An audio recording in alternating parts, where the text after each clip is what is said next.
Je pense que ça dépend de l'histoire, du vécu de chacun.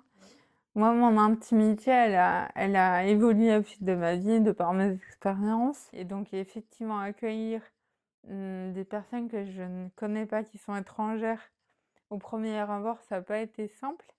En fait, c'est à la fois l'intimité est à la fois quelque chose de personnel, mais d'un côté, elle est partagée. C'est-à-dire qu'elle est partagée dans le sens où c'est important pour moi que les personnes que j'accueille respectent mon intimité.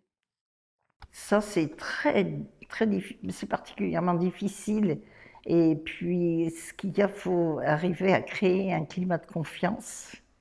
Alors, c'est pas possible avec tout le monde. L'intimité, ben, c'est. Il faut savoir qu'on laisse tout. On a tout. Nos comptes, notre argent, tout est là. On va pas mettre tout sous clé quand la personne arrive. C'est pour ça que faut se baser sur la confiance.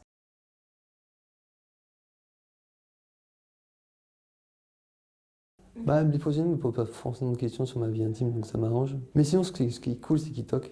Je trouve ça très bien. C'est le cas. Ça passe par,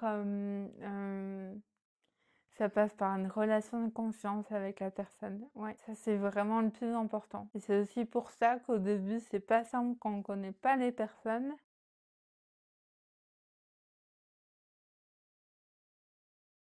Quand on respecte pas ce qu'on désire, quoi, à partir que, enfin, nos attentes sont pas respectées, en fait. Que l'autre en face, il fait un peu preuve d'autorité.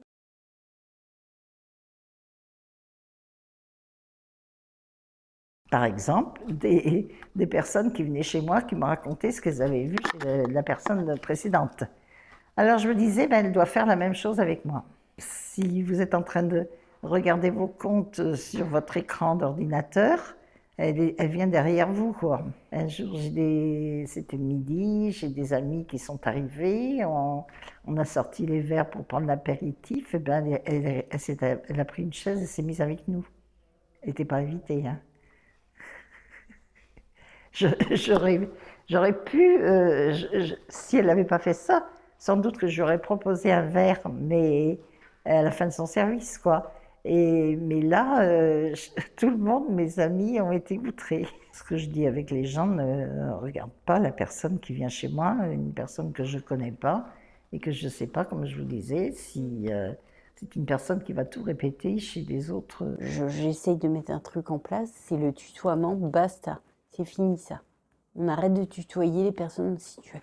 Et ça devrait être exigé auprès de la DMR, pas de tutoiement. Bon, après, on peut tutoyer si c'est respecter les limites. C'est ou au bout d'un certain temps. Et encore, on sent que oh bah mais comme je suis cool, c'est ça, c'est oh elle est cool. Ben non, je suis pas si cool que ça parce que on donne la main et après on prend le bras. Donc. Il y a eu un événement, effectivement, la première présentation du SAVS chez moi.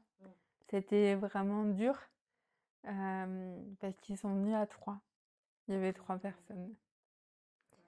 Et 3 personnes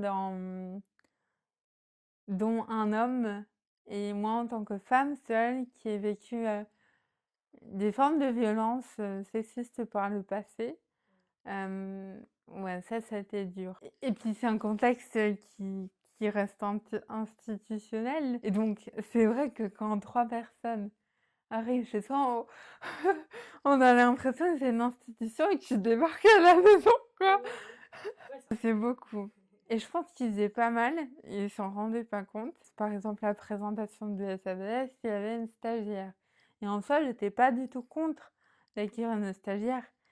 Mais je me rendais pas compte que c'était une personne en plus et que parfois, là je vais plus parler dans le cadre d'aide à domicile, accueillir des stagiaires chez soi, c'est accueillir une, euh, une forme d'éducation qui est faite et un apprentissage du métier qui n'est pas le reflet de ce qui se fait chez moi, par exemple. Parce que le professionnel va vouloir éduquer, enfin apprendre aux stagiaires ce qui est vigilant de faire ou de ne pas faire, mais parfois c'est une éducation qui est globale et qui, moi, répond pas à mes enjeux, à mes fonctionnements personnels. Ouais, pour une première approche, ouais, c'est maladroit, ouais.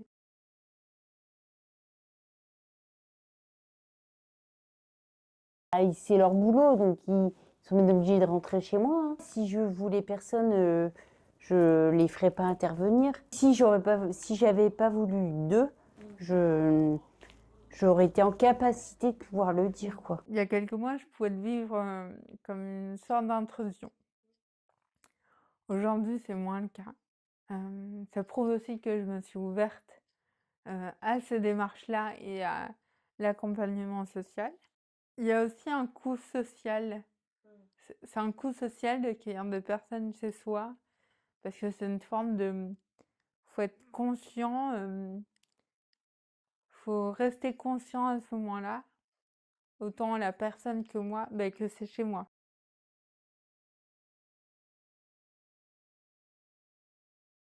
Avec certains, oui, mais avec d'autres, non. On se sent libre quand on sent que la personne est assez discrète.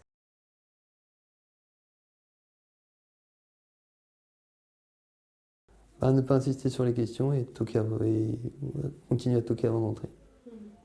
Moi, j'aimerais bien aussi avoir la réponse des professionnels qui m'accompagnent, savoir comment eux, ils auraient pu faire différemment, parce que c'est dans leur cadre de travail, et moi, c'est le cadre de l'intime. Ou peut-être que cette première rencontre, elle puisse avoir lieu ailleurs. Elle peut possiblement peut-être avoir lieu soit aussi dans un siège social, soit au siège social de l'APF, ou éventuellement dans un café, dans quelque chose de proximité.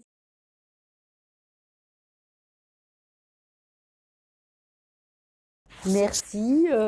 Et puis restez à votre place, sinon vous allez vous faire jarter. C'est tout. Heureusement qu'ils sont là et qu'ils ont l'amour de leur métier, hein.